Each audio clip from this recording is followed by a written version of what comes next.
Hi everybody!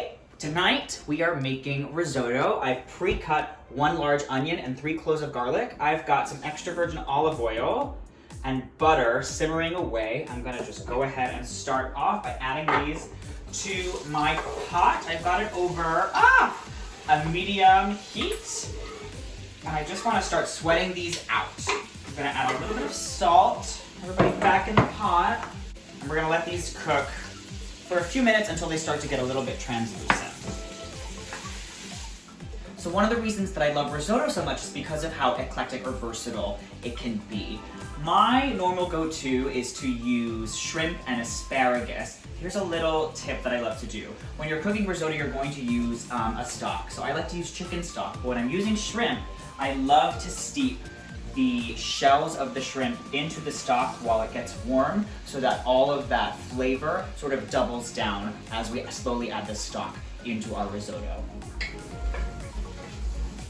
Alright, so I've been letting my onions and garlic saute and get translucent and really tender for maybe like 8 minutes or so by now. I'm gonna get ready to add our arborio rice. Arborio is the kind of rice that you need to use to make risotto. It's a special grain, it's a little thicker if you wanna take a little peek. This is what the arborio rice looks like. So you see it's not like a long grain, it's a little more stout.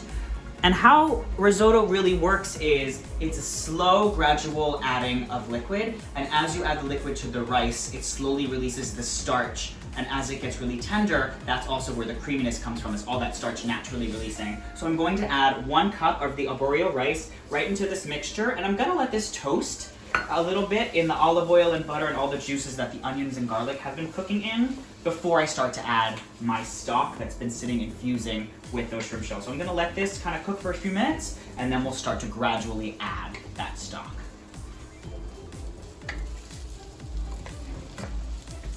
Okay, so I've been letting the arborio rice toast a little bit.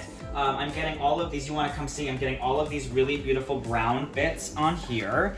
And if you know what's next, you guessed it, we're going to deglaze this pan. I've got some white wine, maybe about 1 to 2/3 cups of wine. And we are just going to add this in here. Crank up the heat a little bit. And the wine is gonna help to take all those brown bits off and really incorporate that flavor back into the risotto. All right, so the wine has been absorbed, so we've already initiated the risotto cooking process with that liquid. I'm gonna start ladling in my stock. I'm just gonna do 1 to 2 ladles at a time. And basically this process is just gonna keep going like this until we've worked our way through all the liquid. So first we're just gonna let it absorb this batch. And once you see that it's starting to dry up, just add a few more ladles of stock into your pot. Make sure that you are nice and warmed up for an exercise, because once you start cooking this risotto, your arm is just gonna keep working until it's done. Come see what's happening. So I've put about 4 ladles full of the stock in. I don't know if you can tell, but the arborio grains are already starting to get a little bit bigger. You can see that there's like some, how would you put it? A thickness happening in here. It's already starting to release the starchy goodness, slippery hands. I'm gonna add a few more ladles and just keep doing this process. I just wanted to show you what it's gonna look like as you're going and keep the party going. Okay, so I've been letting this cook for, I don't know how long it's been, maybe 15 or 20 minutes total. I think I've got maybe 1 to 1.5 ladles of stock left. So I'm going to add my asparagus. Thank you, Taylor, for chopping this. Taylor's been my amazing sous chef tonight. She went ahead and she cut the asparagus into these little pieces on the bias, about 1 to 1.5 inches or so. I want to cook these towards the tail end because I don't want them to get mushy. My goal is to have them be still a little bit al dente. So I'm gonna add them in now, right when we have this little bit of stock left to go. And the shrimp we're gonna do right at the last second. Those should cook up real quick. I'm just gonna incorporate these beautiful pieces into here and let these start to cook down a little bit. Get the last bit of stock, and then we'll add the shrimp.